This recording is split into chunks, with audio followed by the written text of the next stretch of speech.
Welcome to Conversations on Leadership with Dr. Dave, where we're on a journey to answer 4 leadership questions from some of the best leaders and leadership minds in America. So with that, I am pleased today to have our special guest, Tom Stamulis. Welcome, Tom. Thank you, Dave. It's a pleasure to be here. All right. Well, how about introduce yourself, give us a brief introduction, who you are, what do you do? Well, so thank you again for the invite. I really am looking forward to this. And I was originally grew up in New England, up in the Northeast, and I grew up in a small town called Danvers, but it was actually Old Salem Village. So if you're very familiar with the witches, right next to it, actually my town is where it all started, and so the Rebecca Nurse House and all of those things are right there. I grew up around that, and so it was but what I loved about where I grew up was that it was every town is unique. Every other house has a placard on it that this person was a sailmaker or this person was a captain or whatever. So I grew up with a lot of history up in New England. And after I graduated high school, I joined the military and spent a total of 20 years. 15 of it was active, and then 5 of it was in the reserves, doing counterintelligence. And that kind of how it leads me to where I am today. So as a counterintelligence agent, we would do investigations of individuals that were trying to spy on the U.S. Army. And later on, after, we're talking like late 90s when the internet was just starting to take off. The government, if you think like war games and modems, and everyone thought the government had all the secrets. So they were a lot of organizations and individuals were trying to use a modem. For some of your people, they may not know what that is, but it was actually the only way to connect to the internet through a phone line. And the Army needed somebody to help protect against this. And ultimately, we had the communication branch and the military intelligence branch competing, but we kind of divided it up. They decided that communications would be responsible for defense. And because we were credentialed individuals where we were allowed to do investigations, we got to do the defensive part on that end. And I did that for about 3 years. So went through a bunch of different schools, opened up one of our resident offices over in the Middle East because we also had a lot of stuff going on there, and really enjoyed it. And the reason was that when you are a counterintelligence agent, a lot of that is human intelligence. That was the group that I was in. And even though all of these activities were being done on the internet, they were being done by humans.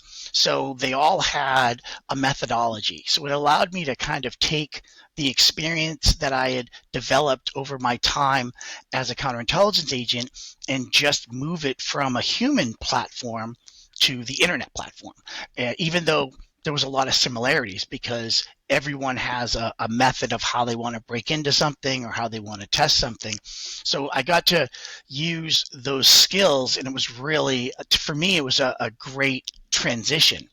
I loved doing what I was doing, but unfortunately, budgeting in the government, it's not much better today than it was a long time ago, takes a lot of time. And being in the industry that I'm now in, we needed to be more nimble. We needed more flexibility. We really couldn't get that.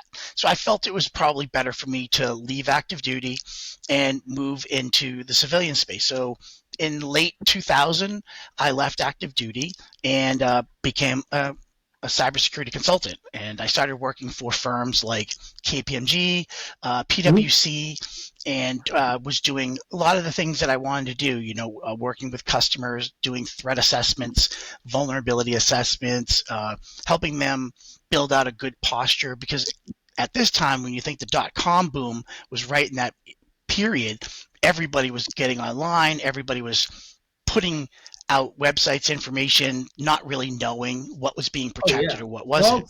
From the internet, brother. It's awesome. Yes. And that was going great. And then unfortunately in 2003, I got reactivated to go to Iraq, because the Iraq War had taken off, and because I was a counterintelligence agent, and also I was an Arabic linguist, they found me, and In of course high they demand. Let's put it that way. I'm sure you were in extraordinarily high demand.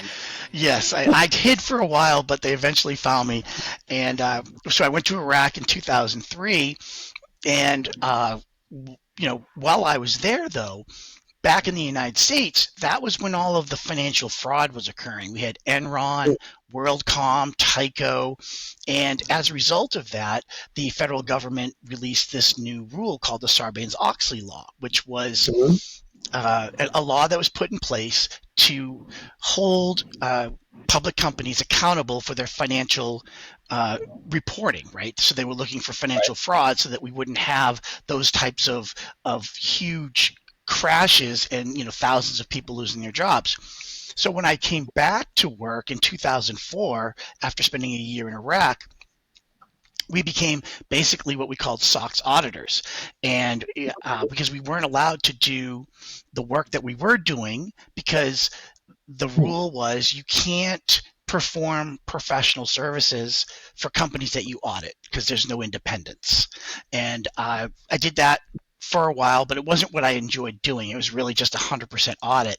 So in 2006, I found a job down here in Virginia, in Northern Virginia, and they were it was a company called CyberTrust, and I joined them, moved down here, and started doing what I was doing originally, and really enjoyed the company. It was a great company to work for. We were there helping companies, and I was in a program that was called the Security Management Program. And what we would do is we would work with all types of companies to work as like a third-party validator to ensure that they had all the right controls in place to protect their equipment and their infrastructure.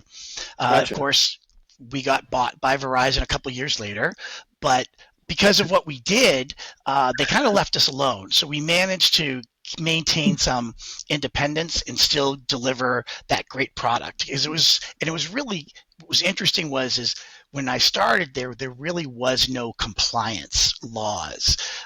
Over time, that's when laws started to come in place, like payment card laws, and HIPAA came out, and all of these other industry regulations. So our program kind of helped them align with whatever compliance requirements we had.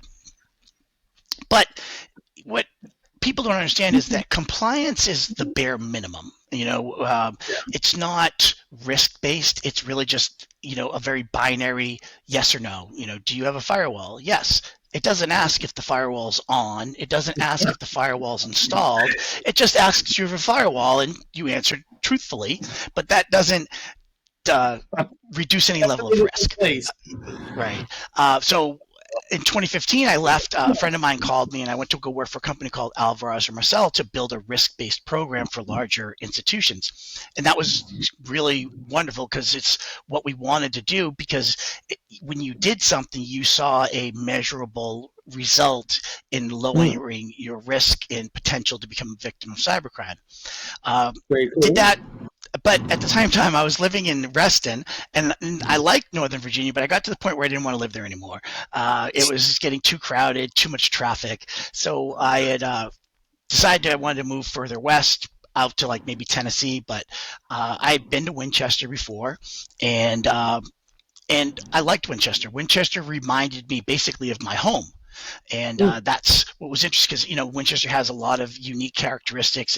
It's not a cookie cutter or place. So I found some property out here, moved out here in 2018, left my firm because I was kind of done with enterprise level cybersecurity, and I'd always talked about starting my own company. And after taking a few months off to get accustomed to where I was living out here, because I now live on the side of a mountain, and it's really wonderful, and I've got property, and it's great for my dogs, and I love all that. But I started my company, but I started it with the intent to focus on small and medium businesses. And the reason is that all of my time prior to this, you'd hear about big breaches, Target, Marriott. They get impacted, they pay fines, but they don't go out of business. small businesses don't have the resiliency, the resources, or the funds to really recover from that. And what ends up happening, and how I look at this, is that each community, if you look at the community as a piece of fabric, Right. every citizen, every small business is a thread in that fabric. And every Hmm. time we lose a small business, and I like using Solenbergers because I'm friends with them, but they also have a very long history with Winchester. They have 130 plus years of Winchester history being tied to that. And And if for those who God, don't know, Dillenbergers, what kind of business do they have? What do they do? oh, well, they're a local hardware store, and they Okay. have been part of Winchester, for that entire period. And if they were a victim of a cyber breach and unfortunately maybe couldn't recover from that, we don't just lose jobs, because I can always bring back a hardware store. What I can't Right. bring back is I can't replicate 130 years of history. And the only Right. time you'd ever hear about Solenbergers is if you went to the archives at Hanley Library. And then what happens is Winchester loses some of that uniqueness. And eventually you're going to end up with a place that's just box stores and national chains. And that's not where most people want to live. They want to live in a community that they're proud of and that has a history to it, and that, differentiates them from a different thing. So that's kind of the mission that I wanted to do. Nice. So I've been doing it since late 2018.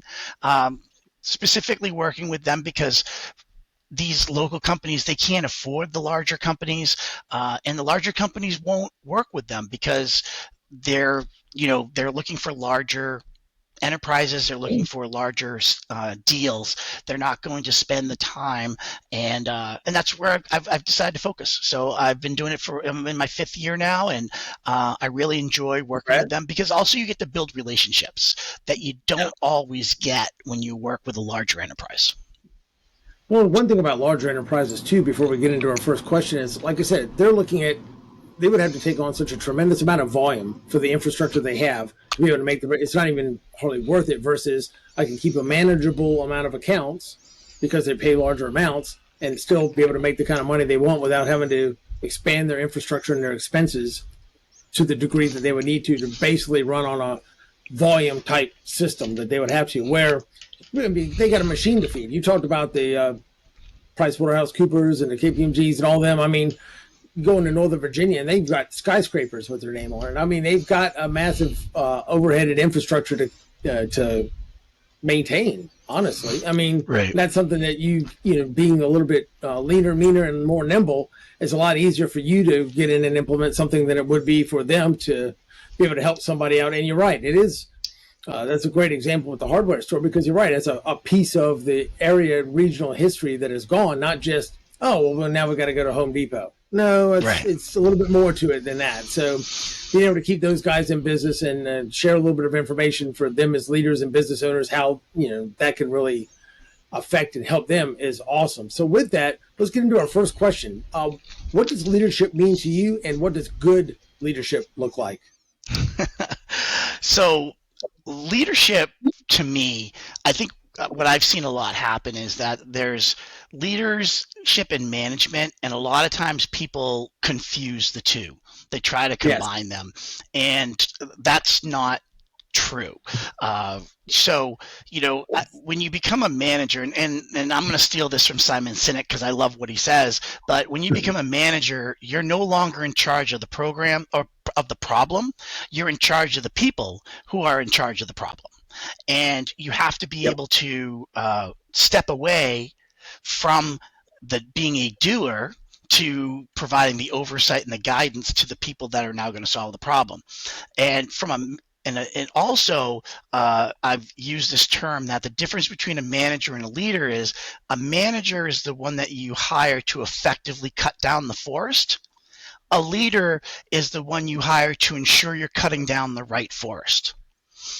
That's a good one. I like that. And because personally, I'm a big, you have to have that leadership level. You have to have the one that's got the vision. I know Maxwell talked about, I'll probably butcher the quote, but he talked about a leader is able to see more and they're obviously, see further out and see before, have a Right. longer timeline on what they're able to see, which you're right, which forest are we cutting down? It's not a whole lot of help when you're inadvertently cut down the wrong one. But I'd like to get your thoughts on this. I'm a firm believer that I got somewhat of a contrarian view sometimes that management is a skill set.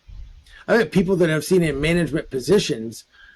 You're talking about planning, organizing, developing, budgeting, delegating, that kind of thing. It's a skill set. You can have leaders that should have a good management skill set, but if you have the number one guy with the vision, you got to have a strong number two guy that can get things done. And the management skill set done right is the getting things done. But what are your thoughts about that?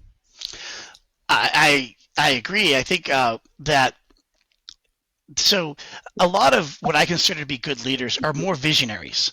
They come up with the ideas, they're excited about that, but they're not very good with the follow through because it gets boring. The minutia of the accomplishment is not their desired zone. They like creating the ideas, they like launching the ideas, but that manager is 100% necessary because they're the ones that do the follow through. And the same thing goes with having an executive assistant. Every good leader has an amazing executive assistant because that executive assistant holds them accountable and keeps them on track, right? But not hindering their abilities to have those visions. Because if you're a great leader and you say great things and you promise great things, but then you forget about those great things because you've moved on to this other vision or this other client, then that hurts your reputation and it hurts your ability to provide that quality to your client. So it's just understanding your limitations, right? And that's why delegation is probably the hardest thing for a business owner, right? And I also will tell you that just because you're a business owner does not mean that you're a leader. I truly feel that there is a skill that you have and that you do better than most. You may feel that you can provide a better product if you were doing it on your own. I completely agree. And what do? You start your own company. And most people realize very quickly that just because they're good at something doesn't mean they're very good at business.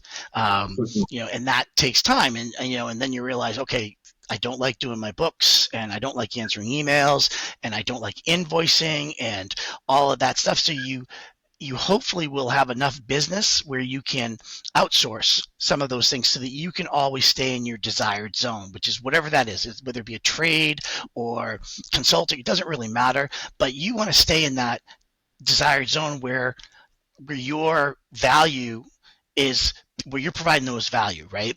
And we talk about this all the time, that if you're billing out at $200 an hour, but you're doing your own books, that you could hire someone that'll do it for $35 an hour or $40 an hour, and they can do it twice as fast as you, you're losing money every time you do your own books. But when you're not making a lot of money, it's hard for people to kind of grasp that, right? But so with that, you develop, and then once you do that, you can run an effective business. You being a solopreneur, having a few contractors that are helping you do the back end of your business, you can be very, very good at what you do. But once you hire somebody, you now have to, or hire employees, you now have to transition into a leader, whether you like it or not, because you take on responsibilities that you didn't have before. Before, if you failed, it was just you that failed, right? The contractors will go get other contracts to work on, but your livelihood is the only livelihood that's impacted by this. When you take on the responsibility of employees, you, without maybe even acknowledging it, you take on their livelihoods, their spouses' livelihoods, and their children's livelihoods. So the decisions that you could make pre-employees, you cannot necessarily make. And when I talk about cybersecurity, a lot of my people that I talk to, they don't even have cyber insurance, and they have all types of sensitive data, whether it be financial data or non-public information or proprietary information or industry regulated or even federally regulated information, like from the medical field, things like that. And they don't have cyber insurance, but they'll be like, well, because it's $1,000 a year. Well, you don't have a choice, because if you don't do it and you're a victim of a cyber breach, and the numbers are horrible, because 60% of all small businesses that experience a data breach usually will file for bankruptcy or go out of business within 6 months. Wow. So repeat that one more time, because I want to drive that point home. So 60% of all small businesses that experience a data breach will either file for bankruptcy or go out of business within 6 months of that data breach. And there are so many reasons because of that. One is, if you don't have cyber insurance, you don't have any way to either pay for ransomware or pay for all of the requirements of a company that has to go through a breach, like reporting, or there may be potential fines. Even if you pay the ransomware, what a lot of people don't understand is you may get your data back, but and I tell people, it's like we have to burn your network to the ground, because we don't know what that individual or group left to potentially come back at some later time and just reinfect your systems or steal more data. So basically we have to rebuild your network from scratch.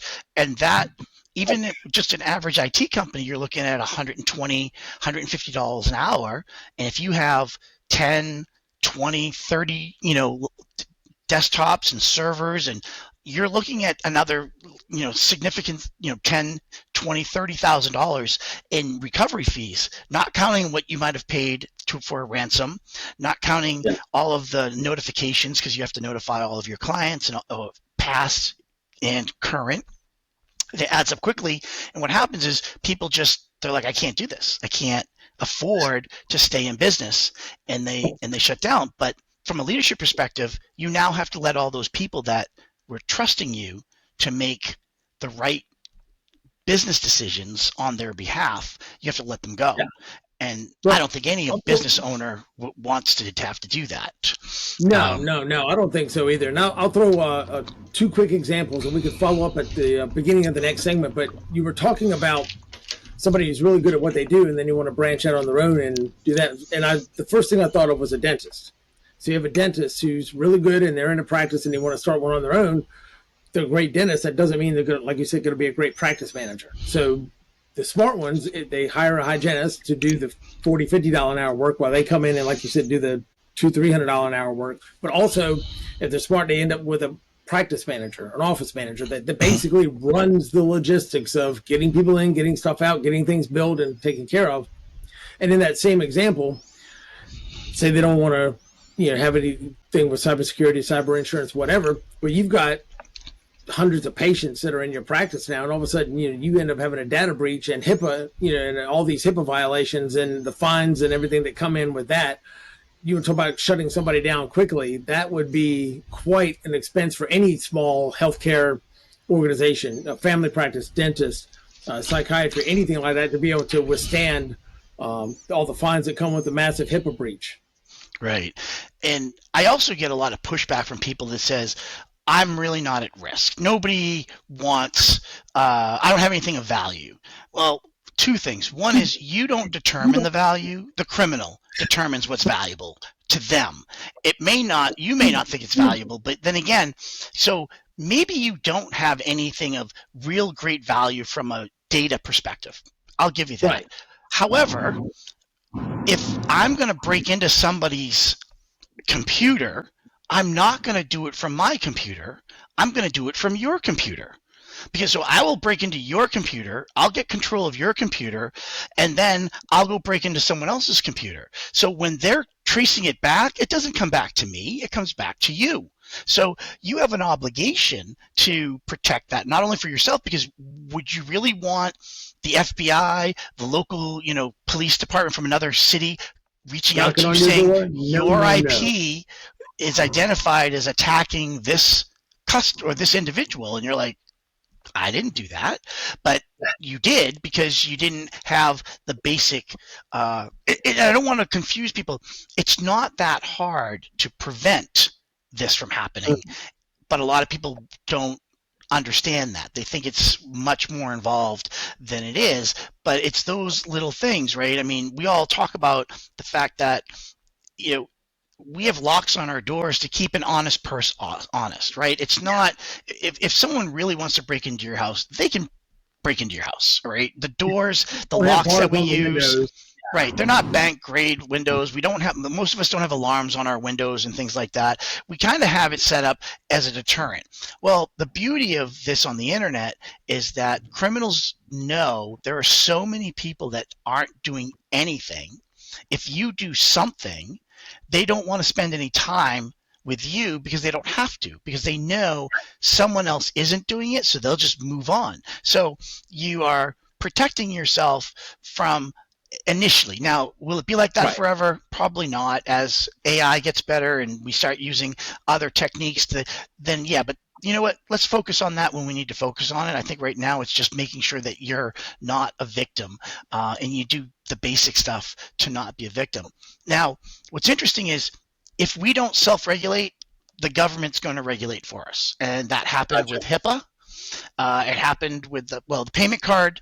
There's a program called PCI, which is the payment card information. And what that is that all people who process credit cards have to have a certification. Now, most people will outsource that to a payment processor. Now you have companies so the smaller companies pay for that person. That company is the one that has to be certified and has to go through all the certifications. But if prior to that, you used to have mom and pop shops that would actually run credit cards, right? They'd have the old machines, right? You'd have the carbon copies and all that stuff. That is what now needs to be protected, physically and logically. So there's that. And then the one that I was telling you about was there's the safeguards rule, which is managed by the Federal Trade Commission. Okay. And what's interesting about that is this was done back in 2003, and it was created initially to regulate financial institutions. And back in 2021, it went out for public comment, and the FTC redefined and broadened what is considered a financial institution. And then last year, in June, they made the rule official. There were some notices, but what people don't realize is that there are a lot of people who are listening to your podcast right now that are probably considered financial institutions now by the Federal Trade Commission, and I'll cover that. So the big one was car dealers. That was the high profile target in this. So car dealers, they lease, they finance, they have access to financial information, non-public financial information to help determine whether that person gets a loan or whether they get the ability to lease a car. So the FTC says you're now a financial institution. And that was great. And I worked with a couple companies to help them get control of that. But what's interesting, though, is there's about 20 other industries that just kind of fell on the plate that no one knows, no one's talking about, yet they're still being held accountable for it. And that's one of the things that I've been trying to work on. So I'm sure at some point that those guys end up falling away of the law and they find out by surprise from the FBI or somebody else, hey, wait a minute, you had to do this. Well, this is the first I've heard of it. And so there's several layers to what you just said. So the first one would be well, let's get into the layers in the second segment, because we've got a couple more questions to ask. And let's go ahead and wrap up this segment of Conversations on Leadership with Dr. Dave, and we will come back in just a few minutes with our next segment and our next set of questions.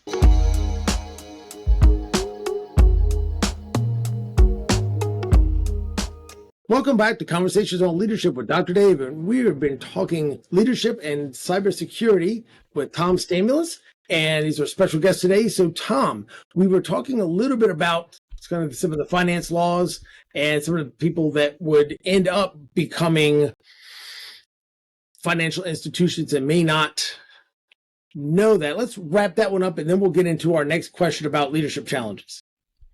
So, let's just say that you're unaware that you are to be held, you're responsible to be compliant with this safeguards rule. And I can touch on a couple of things. So there's a couple things. One is we all have heard, ignorance is not an excuse, or lack of knowledge is not an excuse. So the government's not going to care. Now, what's interesting and what people don't realize is, let's just say you do have cyber insurance. Okay.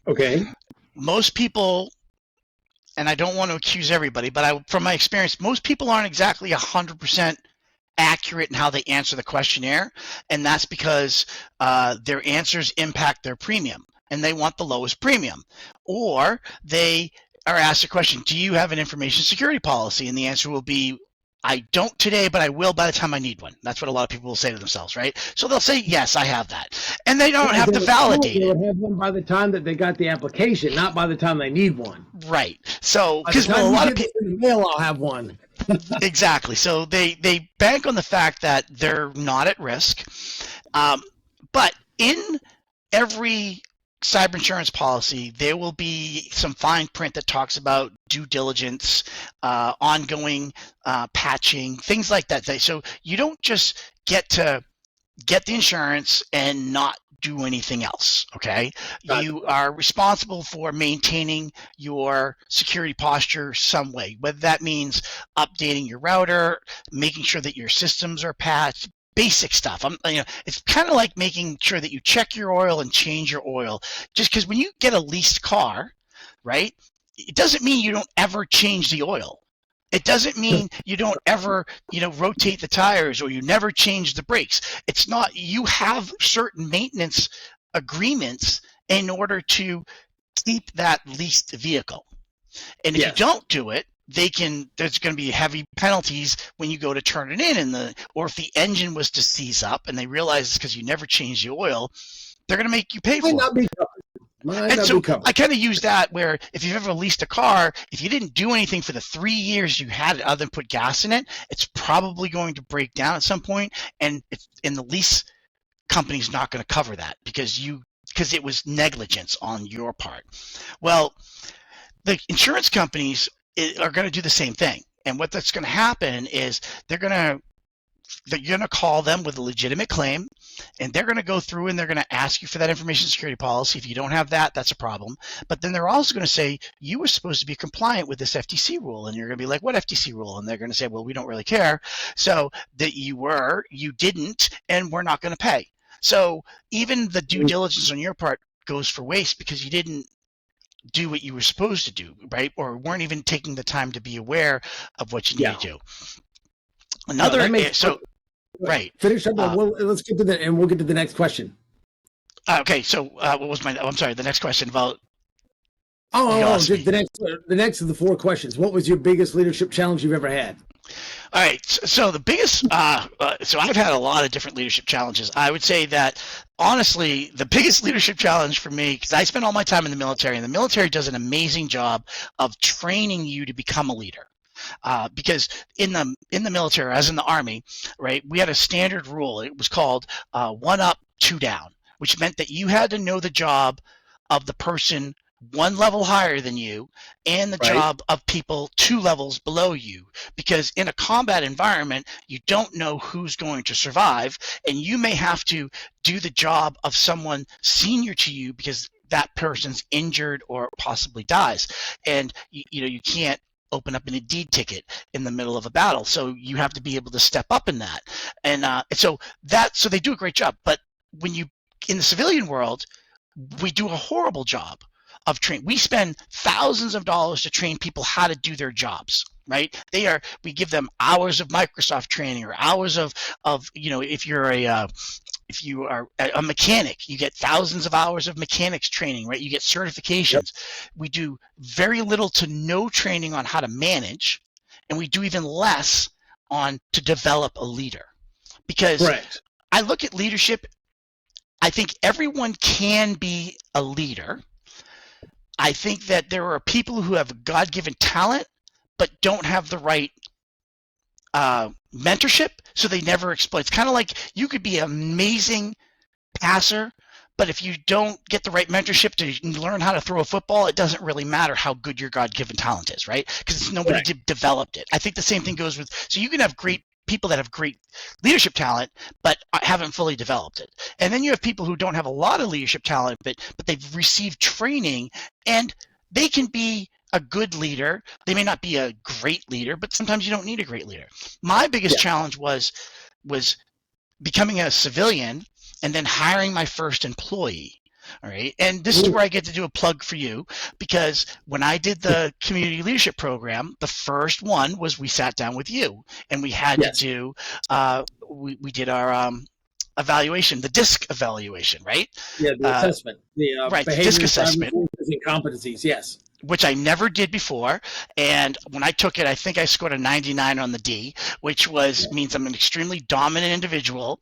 But what I learned is not everyone's a D, right? You know, there's inclusive, and I'm sorry, I forget all this, but the other ones are less D.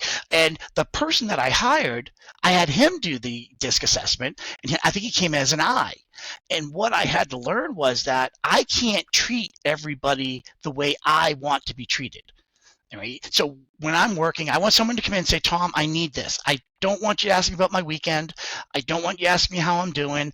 It's because we're at work. And it's not that that's just how I'm wired. And that's how a lot of the D's are wired. But others, the I, S, and C's, are wired differently. So I really had to learn how to ask him about his weekend, ask him how he's doing, right? Because that is how he responded to become the best employee for me. So that, for me, was my biggest leadership challenge. And it's taken me years to really understand that. I feel that I've done a great job of it now, because I now look at who that person is before I approach them in a certain manner.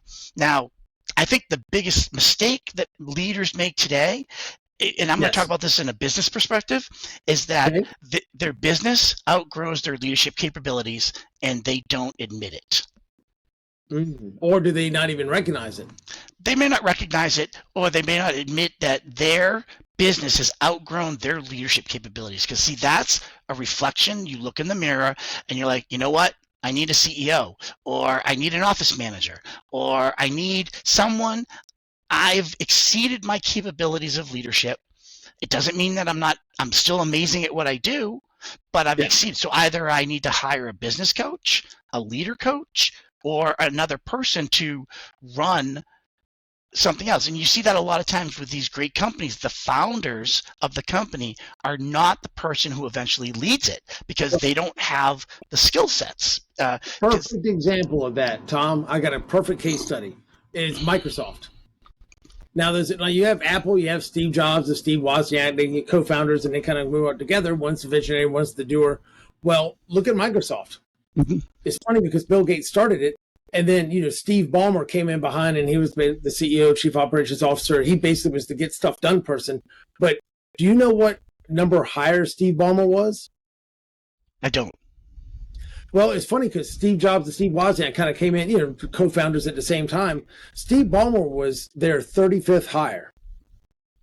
So he had him and 33 other employees before he realized, before he got to that point that, okay, I can't do this at a good level and take care of the business. So it doesn't always have to be co-founders, but it was his 35th hire. Of course, he ended up taking over as CEO, but that was interesting to me that it was that far out before he brought somebody in to actually run the business part of it so he could keep doing what he did best. Well, and a lot of people only know about Steve Jobs, the second Steve Jobs. That's what I call him. Because the first Steve Jobs got fired. All right. He got kicked out of his own company because he was a horrible leader and he didn't run the business effectively. Right. He was more vision. So it took him, to get fired and then open up Pixar and he developed. And then when he came back, that's when he realized, he was still hard to deal with, but he was a much more effective leader after, he had to lick some wounds to and do some self-reflection to realize that he wasn't as great as he thought he was. So you're right. Most good businesses end up hiring another CEO or someone with that experience. So I think that's just it, is that a lot of times, and it's kind of hard because when you run a business, I don't know where, because no one ever tells you this when you're starting your company. No one ever says to you, you have to have all the answers. Never once does anybody ever say that to you. But we all believe that we have to have all the answers. And that's one of the biggest issues that I see, is that we don't. And you just have to be honest enough to say, well, I don't have all the answers all the time, or I'll get back with you. I'll get back with you as soon as I can, because we don't want to ask for help. And I kind of, it's lonely, being a business owner, because you don't really own a company. When you're a solopreneur, you own your job. That's really all you do. I've told people the only reason to start your own company is so that you can decide what 60 hours a week you work. Right? Someone else isn't giving you a schedule. You give your own schedule, but you're still working 60 hours or more. You don't take vacations. You're not allowed to get sick, right?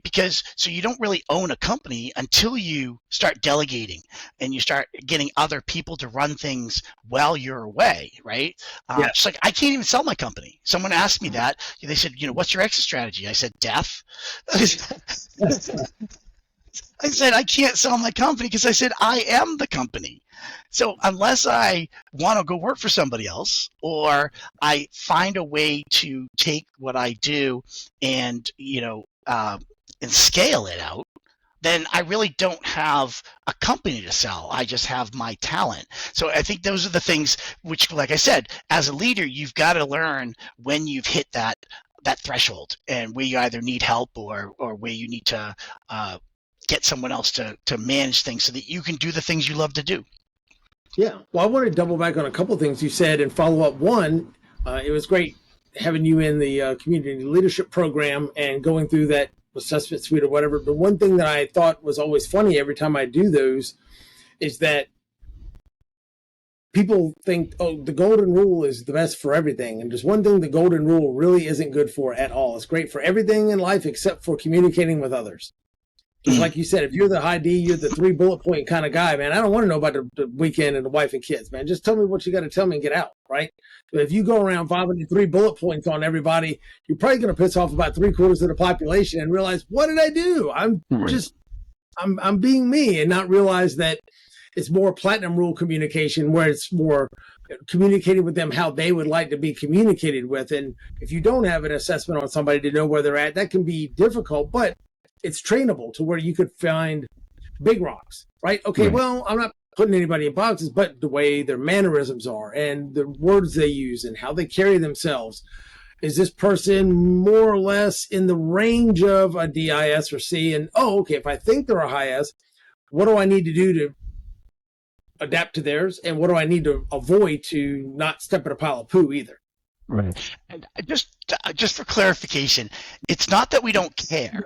It's that Ds are very structured. They're like, okay, I've got an hour to do this, and if we get distracted, we know it's going to take more than an hour. So it's not that because at lunch, we want to hear all about it, right? Or if we're out driving someplace, or we're getting coffee or taking a break, I want to hear about it all the time. But if I'm in a certain zone, then I want to remain in that zone. And that's so my zone is very narrow, as opposed to the other individuals. Their zone's a little bit wider, because they can actually accomplish their task and have a little more, just common, small talk. They can do some small talk and still be effective for their level. So it's not that we don't care. It's just that we kind of get in a zone, and we kind of want to remain in that zone without distractions. Like you said, it's context related. You care about them as a person, you care about them as an employee, but at that particular time, you're like, I need to know what I need to know.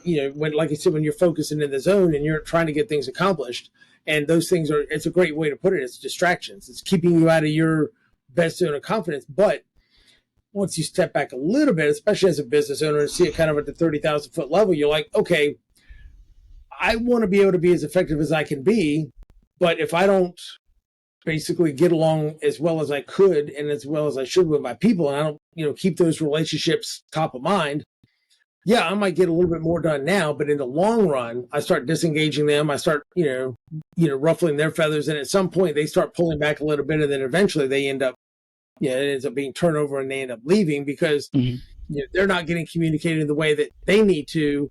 And so it's nice to have that little bit of information where when I work with senior leadership teams, and tell me what you think about this, Tom.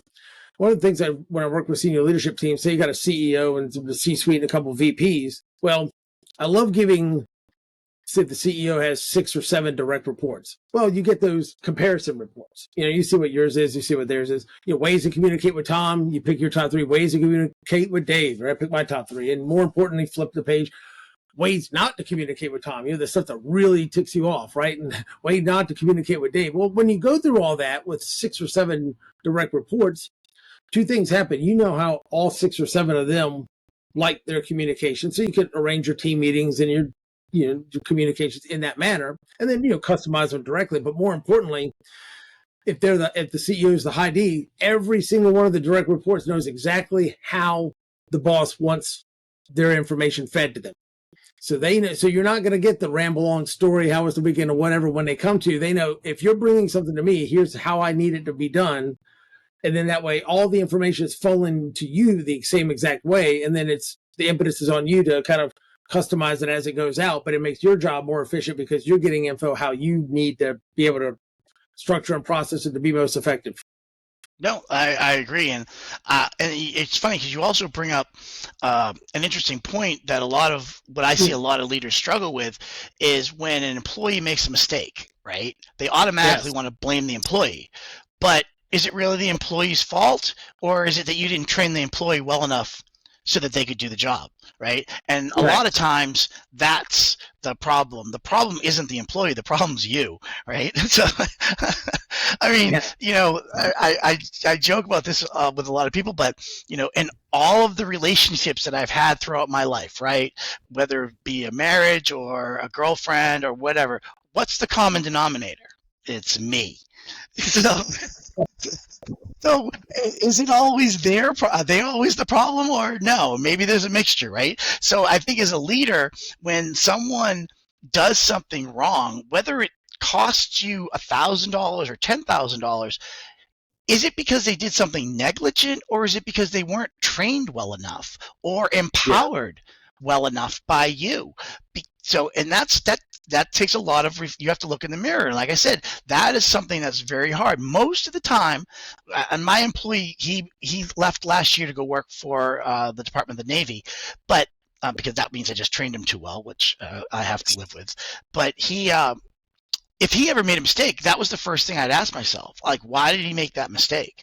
And most of the time, it's either I didn't clearly explain what the expectations were, I didn't empower him to come back to me with additional questions, and I assumed that he understood every direction that I gave him, and that could read your mind, right? And that I didn't take the extra step to say, do you fully understand what I've just asked of you, and get that verbal. Now, if I get the verbal back and there's a mistake, well, then I said, look, you told me you understood, you had an opportunity, but you didn't do that. But most of the time it falls on me. Either I was rushing, or I made an assumption, or I didn't train or, show him enough, or even empower him enough, because the client might have needed something right then and there, but I wasn't available, and he should have had the power to just do it and then come back to me and say, this is why I did it, and you learn from that too. But most of the time we don't empower our employees enough, for whatever reason. I think that comes with time, but I think people stay longer when you empower them. They become more loyal as well. 100%. You really hit on something there, because like I said, there's a lot of leaders that really don't take it on themselves, like, okay, what could I have done to prevent this? I remember there was a story, I think it was IBM, where a junior executive made some major mistake. It was like $1 million, and he was like, all right, I know I'm fired. He starts packing up his desk, and his boss comes over there. He's like, what are you doing? Well, I screwed this up, cost the company $1 million. I know I'm going to be fired. I said, fired? No way. You put your stuff back and get back to work. I just paid $1 million to educate you on what not to do, and have you tell everybody else what not to do. in the future, So I mean, he owned it and realized, okay, well, expensive mistake, but it's not going to put us out of business. And now you know better than anybody else the dangers of doing this, whatever that happened to be. And you're right, being able to, when they feel like they're empowered and they feel like they can make decisions and they feel like you trust them, and learn over time, nuances that you like, eventually they do stay longer. They are more loyal because they know exactly what you want, how you want it, and that takes a lot of time to train people. I don't see people put the time into developing the people side skills of what a new manager, a new leader, a new supervisor would need to do. But it's like the old stereotype of taking your best salesperson and put him in as your sales manager, and you've never given him any training on how to manage people, right? There's a difference between what I do to bring revenue into the company, I'm a salesman, versus I have to make my salespeople more efficient and get obstacles out of the way, better train them, better help them, so they bring in. So your role on bringing in revenue to the company as a sales manager is completely different. Normally, nobody ever tells them that. And then now you've gotten rid of your best salesperson and you have a crappy sales manager who's not happy, who's probably going to leave. Right. And you also touched on an interesting point that I don't think a lot of people today have been exposed to a good leader. They don't have any positive example to be a good leader because they were never worked for a good leader. And that's a challenge in itself. So they're doing the best. So because I don't want to be so critical on them, but if they've never been exposed to good leadership, then how do they know what good leadership is? Well, and that's a great point. And I want to throw one quick story in, and then we'll get to our last segment. But I remember I talk about the story about the whole reason I'm doing this is the fault of a chicken sandwich, right? It's the whole reason I got into leadership. The whole reason I started doing any of the stuff I'm doing is the fault of a chicken sandwich. And I was, unfortunately, my first W-2 paycheck job was at Chick-fil-A. And it was back when it was just in the mall and drab brown polyester. And it was just nothing but chicken. There were no cows and there was no my pleasure, right? It was just the mall. And I remember working there and everybody enjoyed working there. Everybody looked forward to coming to work there. It had a great positive environment from the owner all the way down to the first line supervisors. Everybody was there. It was like a family environment. What I didn't realize is that was the exception and not the rule. Mm-hmm. But when you're there for 3.5 years and you leave and you're 18, you spent that percentage of your adult, or not even adult, but just awake, alert, and oriented life, because you don't remember a lot of stuff when you're 1 year old, 2 years old, 3 years old. So the percentage of your life that you remember, that's a pretty significant chunk of it, right? Mm-hmm. At that point, 3 or 4 years with somebody. And so when you get out and go into the real world, and like you said, you're exposed to really bad managers and poor leaders, you're like, hey, wait a minute, why isn't it like this? You're like, well, look, boy, that's not real. That doesn't exist. It's like, look, old man, I just came from that, right? 25% of my life was spent in there. I'm telling you, that can happen. It exists. And like, boy, you don't know what you're talking about. It doesn't exist. So like, look, old man, shut up. I just came from that. You don't understand. So there's that clash of that cognitive dissonance. And so when I first got into the fire department, one of the things that in my mind, and here's something that I think the listeners, and I'd love to see what your thoughts on this when we come back to the next segment. My thought was, okay, we had this old rickety fire station with this old rickety equipment. There was only one halfway decent engine there, and everything else was from the early 60s and falling apart. But we had this 2x4 bolted to the wall with cup hooks and clipboards on there for the checkoff sheets. And I envisioned in my mind 2 of these clipboards up there as checkoff sheets, right? What to do right when I become some sort of leadership position, and what not to do when I become in some leadership position. So I might have 2 or 3 points from, I might see a few little glimpses of good leaders, but I don't really work for a good leader, versus what not to do when I come in a leadership position is like the old green and white tax paper that just goes on forever, right? And I just figure, like, if I just actively avoided the what not to do, almost by default, I would stumble into being a good leader, because, don't be a jerk and berate your people. Okay, well, what's the opposite of that? Well, I'm nice to them and I care about what their thoughts are. So I actively went with what's the opposite of what I wrote down, what never to do when you get into that position.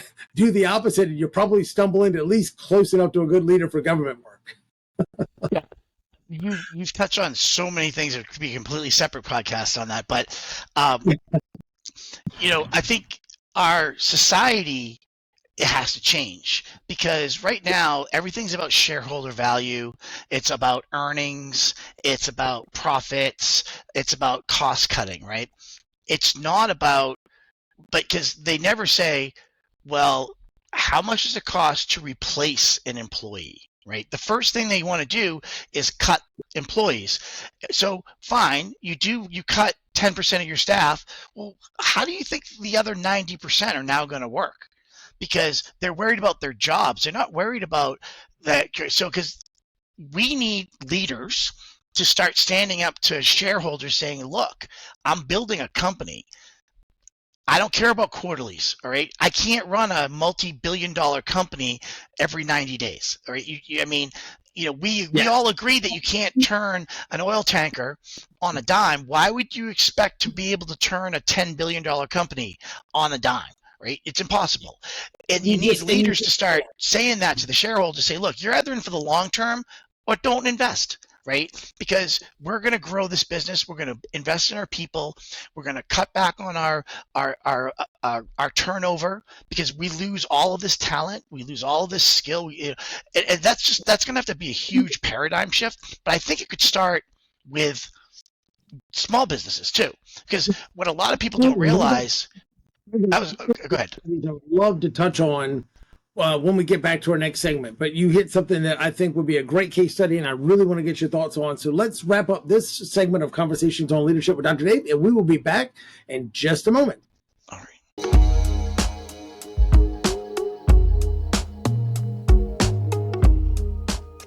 Welcome back to our final segment of Conversations on Leadership with Dr. Dave, and we are here with special guest Tom Stamulis, and we were just talking in the last segment, and we'll finish up on before we get to our final leadership question, but you were talking about CEOs being able to stand up to the boards and their shareholders and say, you can't run a company 90 days at a time. It's got to be more about long-term people versus in growth and revenue in that aspect than it is, what can I achieve in the next 90 days and turn around. And like I said, you can't turn the oil tanker around on a dime. I heard a story from Alex Hormozy the other day. He was saying a case study, and if the listeners don't know about him, start consuming a lot of his content. He's fantastic. Matter of fact, a mutual friend of ours that was also on the podcast, John Elric, sent me a link of his 13 years of marketing advice in 85 minutes. And John sat there and took 12 pages worth of notes over a course of a weekend. It was that good. It was unbelievable. But he talked about Boston Market versus Chick-fil-A. Mm-hmm. And he said Chick-fil-A just had one purpose. They wanted to make the best chicken sandwich. It was almost like he called it being a missionary. Other people have used the same term, call it more of a big purpose type of thing. They had a big purpose, right? They wanted to do things their way, and they wanted to make the best possible product they could. Where Boston Market, in comparison, it was all about franchising and growing and getting as many stores on the ground as humanly possible. Like I said, they were looking for the quarterly growth. Mm-hmm. And, they were just laughing, oh, we're growing by such a huge percentage. Chick-fil-A will never catch up, blah, blah, blah. Well, who's legally licensed to print money now? Chick-fil-A, right? You see the lines going around the thing versus who's barely in business anymore, if any. Oh, no, I think it's tied to the board. It's tied to the shareholder value, which I think started like early 80s was when it switched from, focusing on your people and your product, right? I mean, if you think about it, how many football teams would be successful if they built a team on what the fans wanted? Yes. I mean, it's impossible, right? You can't build a functioning team if you worry about what the fans want, because the fans are not. They're there for enjoyment. They're there for value of their ticket, and they're not there to build. Their individual wants don't necessarily tie in what is necessary to build a championship team. So I think that's just the business owner needs to understand, or the CEO and the board in that matter needs to understand that 95% of the people who invest in a company don't care about the company.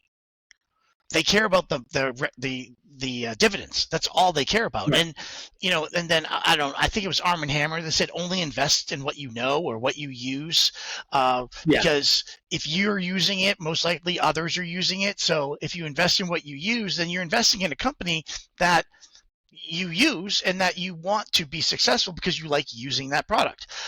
But so I think that's something that's going to need to change, because now, since the pandemic, employees have way more opportunities to leave and go to a hybrid type company, or to go to a company that allows you to work from home 7 days a week, or say 5 days a week, or whatever it is.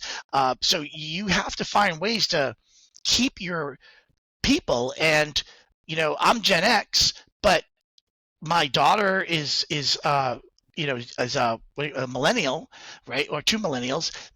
What motivates them is completely different than what motivates me. And so as a leader, you have to understand that now you're dealing with multiple generations of individuals. You have your Gen X people who have what they want, and we're not going to retire anytime soon. We're probably going to be the first generation to actually never truly retire. I just don't. I don't know. I think the boomers got us beat on that one, because look at some of the folks in Congress and some of the business owners that are still boomers and don't want to give it up to the Gen X folks to take the helm. Yeah, but what I'm talking about is I'm talking about, like, we've seen, I think Gen Xers have seen our grandparents pass away earlier than they needed to because they lost their purpose. So or they gave up their purpose. They had a purpose when they went to work and they had responsibilities, but then they just didn't plus there was no real transitions. I think if, when I left the military, there wasn't a very good transition program. It's gotten better over the last decade or so, where going from the military to a civilian world is a difficult transition, but they're doing a much better job of helping soldiers do that. Nice. I think the same thing needs to be done for retirement. You can't just go from running a company, it doesn't matter whether you're making $1 million a year or $100 million a year, to tending a flower garden or a vegetable garden. It's just not going to work. I saw a lot of sergeant majors, in the military. They do 24, 26 years. One day they're in charge of 500 or 5,000 soldiers, and the next week they're working at the bowling alley on base because that's what they thought they wanted, and they're dead 2 years later because they don't have a purpose. So I think we as a leader, we have to understand that self-care and having an idea is also going to help us do that. So I think and I think one of your questions was, we've talked about some of the challenges, right? Yeah, and the last question that we have is, what do you think is the best way for leaders to improve their leadership skills? So this ties to my company as well. So this is a really good question. I really appreciate that. So I tell everybody that if you eat healthy, right, you work out on a regular basis, you get sleep, you drink enough water, right, you I don't care if it's your faith or meditation, you're strong in all of that.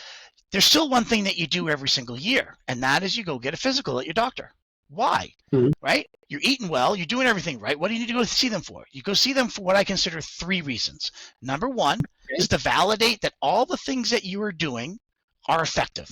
Right? You're eating well. So you want to kind of get that reinforcement from a professional that says, you know what, Dave, you're eating well, your weight's right where it needs to be, you look healthy, you sound good, whatever, right? Second thing is they like, look, I still want to do some blood work because, you're getting older. I want to make sure that all your blood levels are correct and all of your numbers come back within the ranges for you, right? Which you cannot do without a physical. Okay, there's no way that you can do it. And the last thing is to find out what's new in the world of medicine, right? Maybe you're on a blood pressure medicine that you have to take every day. Maybe there's a new blood pressure medicine you only have to take once a week now, right? Or maybe there's a new technique, new whatever, to help you, maintain that healthy lifestyle. So you take your time, you go to the doctor, you pay whatever it is, you do what you need to do to get all those things done, and then you just keep trucking on, right? Great. So in my business, that's what I tell everybody. if you think that you don't have any issues from a cybersecurity perspective, come to me and let's do a physical. All right. Sit down with me. Right. Basically how I wear it. I don't want to plug, but this is what I do. It's a total of 2 hours. We spend an hour gathering information, learning about your environment, what you do, what your business is like. And I put together a risk score based off of all of the avenues, right? Backing up, encryption, access control, what kind of data is. And then I take that information, I do some tests behind the things that you don't get regularly, whether it be a vulnerability assessment, things like that. So I give you things that you can't see, and then I give you a roadmap. And that roadmap is, these are the next steps that I would recommend you do to take this risk score, because the risk score goes 100, which is the worst, right. Down. Because the higher the number, the worse the risk. And then I say, do these in this order, right? And you'll drop your risk score from this to potentially this, which is more manageable. You'll never hit zero. The only way you can get zero is if you unplug from the internet. That's the only way you can hit zero. All right.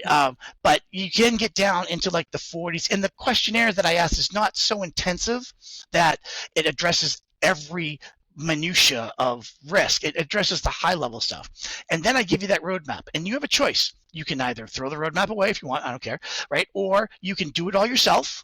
If you want, you can work with your IT professional or your IT outsourcing company if you have one, or I can help you.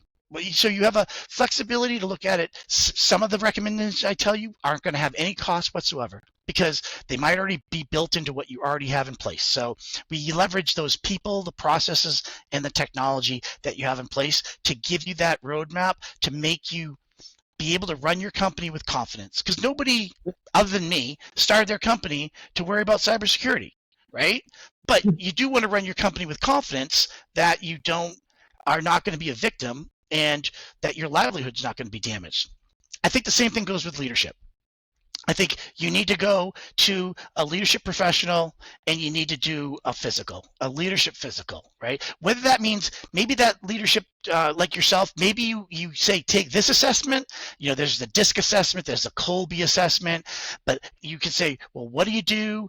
What's your business? How do you run your business? Tell me what's going well, what's going bad. And then you do your magic behind the scenes. Like I said, maybe it's an assessment, because someone might think that they're this leadership style, right? Because you have the the Myers-Briggs, right? Some people like it, some people don't, whatever. But it will give you an accurate assessment of who you are as a person, right? What are your driving factors? What motivates you? You might think money motivates you, but after you take the test, after the way you answer the questions, it might not be money. It might be time. Having the time to do what you want, right? But the money only allows you to do what you want with the time. That's really more important. Then you can say, all right, here's your assessment. Here's where you're doing really well. Here's areas that you could use some improvement.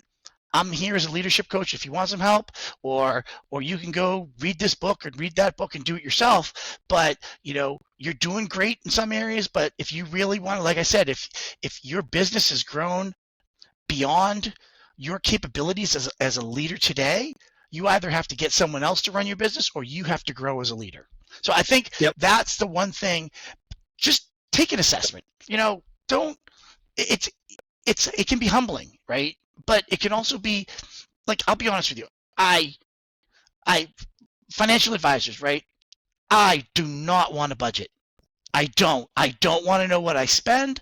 I just don't want to know, because it's going to be painful to see it. But everyone needs a budget. If you really want to have control over your financial future, you really have to have a budget. You need to know where your money's going, and it's painful. I'm not going to lie. Nobody wants to see that. You're like, did I really spend that much on subscriptions?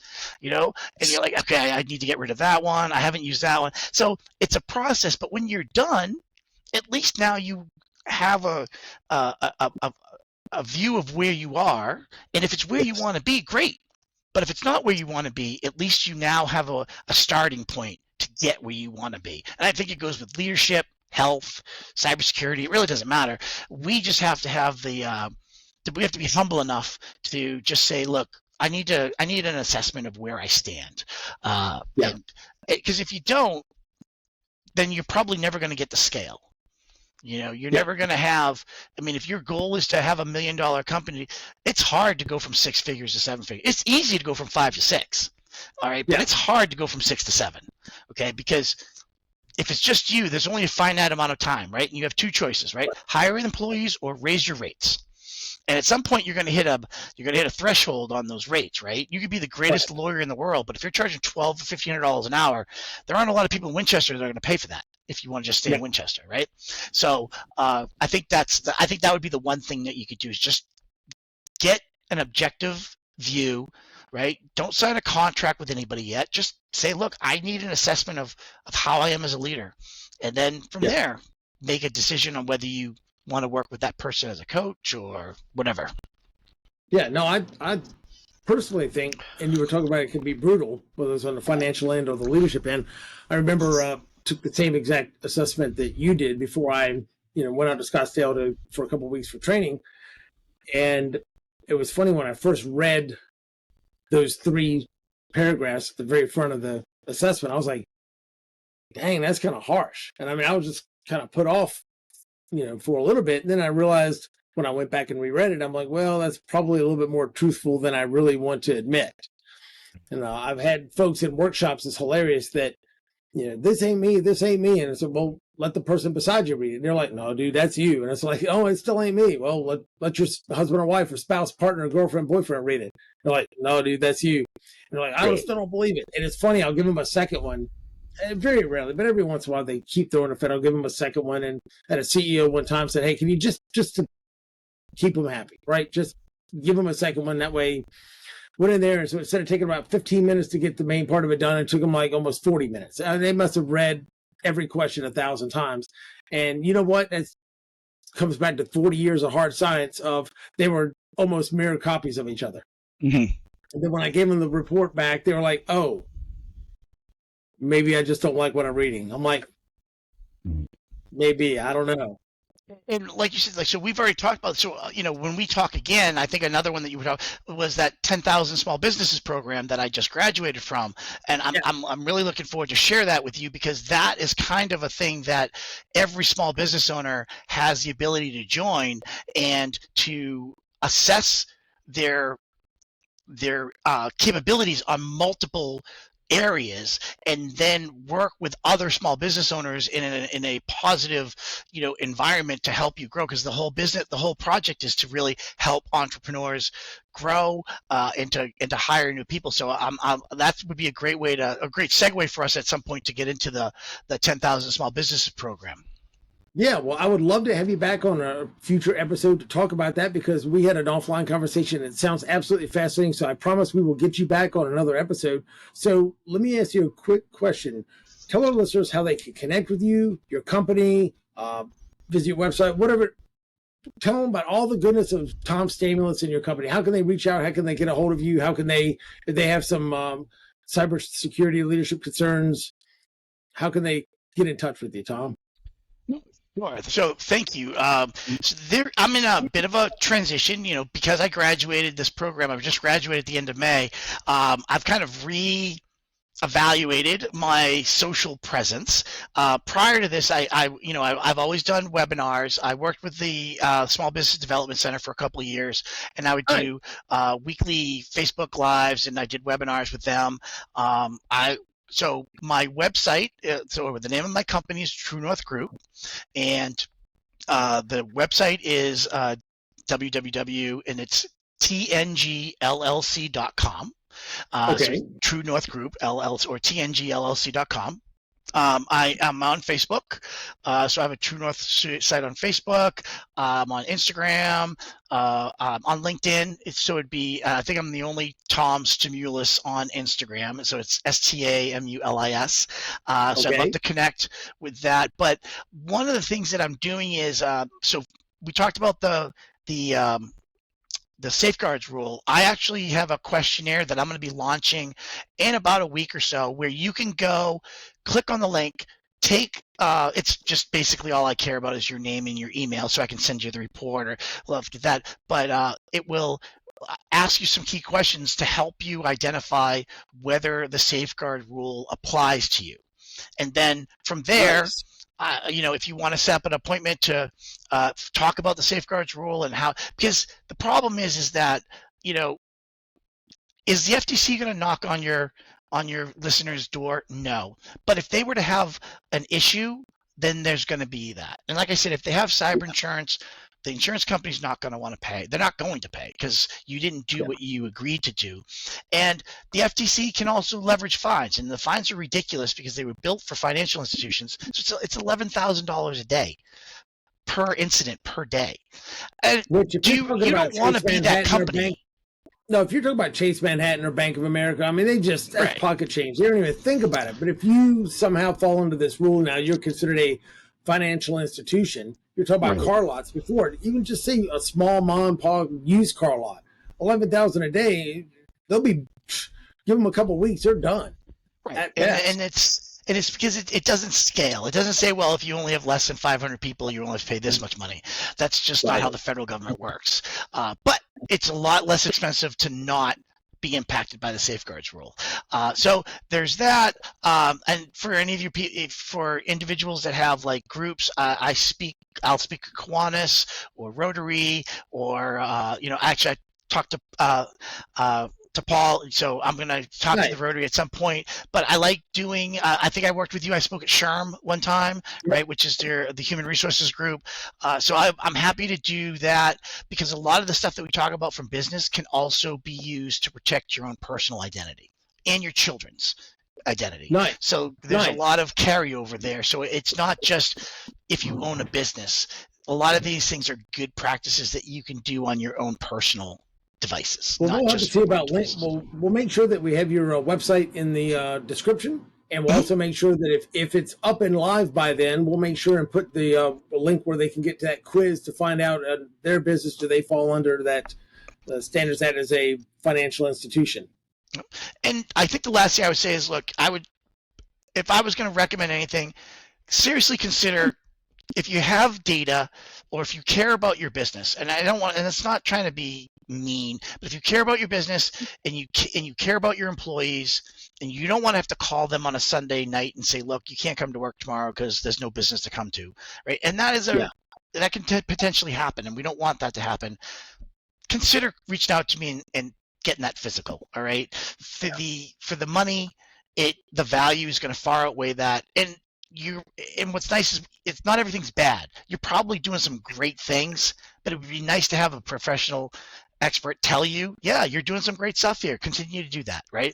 And then just these are a couple areas that you could work on. So it gives you that reassurance that you're not in such a state and that you're better off than a large number of other businesses that aren't doing anything.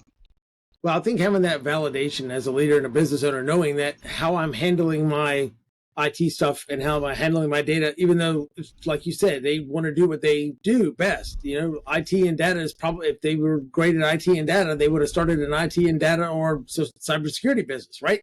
Because that's just not their bailiwick. I joke with people all the time about, you got a business owner that you talk about SHRM that's 50 and under, and they're not big enough for a full-time HR professional. Well, then the business owner is the HR professional, right? They're having to play HR by accident. And if HR was their jam, then they'd have started an HR consulting business, not a hardware store or a meat packing place or whatever, or auto mechanic shop, so that's just not their jam. So connecting with people that is their specialty is never a bad thing. And same thing with IT and cybersecurity. So I'd encourage everybody to catch up with Tom. Like I said, get some of your cybersecurity questions answered. Look at getting that physical. And beyond that, thank you, Tom, for being on here. And we will see you guys next time on Conversations on Leadership with Dr. Dave. Take care. Thank you.